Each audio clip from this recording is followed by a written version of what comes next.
Hello there, my name is Fork, as in the fork and spoon. Today, I would like to talk about the cost of living crisis that is occurring in multiple countries. Just a disclaimer, I have zero qualifications to talk about economics. I'm just kind of pissed that things seem to keep getting more and more expensive when I haven't even graduated uni. So, just treat this as the ramblings of a guy who watches too much YouTube. Let's kick this off by talking about the modern boogeyman, the one that sneaks into your bedroom at night and keeps you awake. Inflation. To oversimplify, inflation is when the price of goods and services goes up.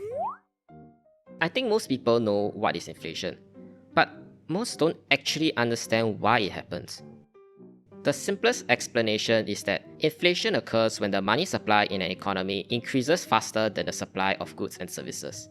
Now, I know that was a mouthful, so let me explain this with an example. Imagine there is a country with 30 people. At the start of each month, each person gets $10. So that's a total money supply of $300. By the end of the month, everyone spends all of it, and a loaf of bread costs $2. Now, for the next month, let's say each person gets an extra $2. Now that everyone has $12, the total money supply jumps to $360. If there is still the same amount of bread, people will pay more for it because, well, they have more money to spend. And so the price of bread goes up by about 20% to $2.20. This is inflation. So, if everyone's income rose equally, nobody's lifestyle would really change. Basically, if bread prices goes up and money goes up just as much, then no problemo. But what happens if this increase only applies to a few people? Suppose only 4 people receive the extra money. They each get 25, while the other 26 people stay at 10. The price of bread will still rise to $2.20, but for those still getting 10, bread becomes less affordable as it consumes a larger share of their money. At the same time, the 4 people with 25 can buy more bread and other things, increasing their purchasing power. This shows how the same inflation doesn't affect everyone equally. When income is unevenly distributed, inflation hits hardest for those who don't see their income growing. Now, income inequality in itself isn't necessarily an issue if productivity goes up as well. If someone earns more due to greater output, and their output benefits society, such as, making more bread, then the higher compensation is justified, as bread prices can remain stable or even fall. Let's consider Brian Niccol, the CEO of Starbucks, who received a $96 million compensation package after just 4 months of work in 2024. This is almost 1,600 times the median US salary of $62,000 in the same year. Now ask yourself this, can anyone truly be 1,600 times more productive than the average person? I could maybe argue that somebody might be 10 times or even 50 times more productive than the average Joe. But for a person to be 1,600 times more productive, they would basically need to operate at the speed of light. Could high taxes fix this? Not really. You can slap at 80% tax, and a CEO would still make around 320 times more than what the average worker makes. Plus, rich people have all sorts of legal and financial loopholes to dodge taxes anyways. And overtaxing might just push them to move their money overseas, which isn't great for the economy. The crux of this problem lies in the concentration of corporate power. In the US, a handful of massive companies dominate entire industries, which kills competition. In theory, if you're underpaid, you should be able to find a better paying job elsewhere. But in reality, choices are limited. For example, you work at Walmart. The coffee shop across your workplace is Starbucks. The burger place down the street is McDonald's. FedEx is the only delivery company in your area, and Amazon is the primary employer hiring nearby. So, technically, there are options. It is just between getting your eye poked or getting kicked in the balls. Big corporations use their size to keep prices low for customers by squeezing suppliers or using economies of scale to push smaller competitors out. Sometimes, they just buy up the competition with their massive cash reserves. When workers don't have anywhere else to turn, your wages stay stuck in the toilet. In some areas, a single company may provide 40% of the jobs, what they call company towns, making the whole area reliant on them. With all that money, they get political influence, buying access to politicians through donations or whatever else they can get away with. They end up controlling local economies and even shape legislation to protect their dominance.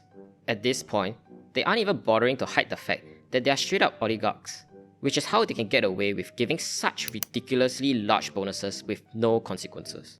So, what is my solution to this? It is to break up these massive corporations and bring back competition. On paper, it's simple. Weaken the rich and spread the money around. More small and mid-sized businesses means more places to work. Make companies fight for workers instead of squeezing them dry, and give workers more bargaining power and better wages. In theory, it could even lower prices in places where there's no real competition now, like your internet bill or utilities that have one supplier and have no incentive to be cheap. This would theoretically rebuild the middle class and shrink the wealth gap. But here's the catch. The second you break them up, you lose the one thing big companies are good at, which is being big. Massive scale means massive discounts. Amazon and Walmart can sell you everything for cheap because they crush suppliers, cut wages, and spread costs over millions of people.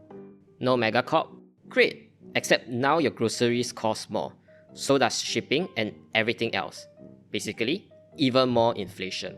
Then there's innovation. Giant companies spend billions into R&D.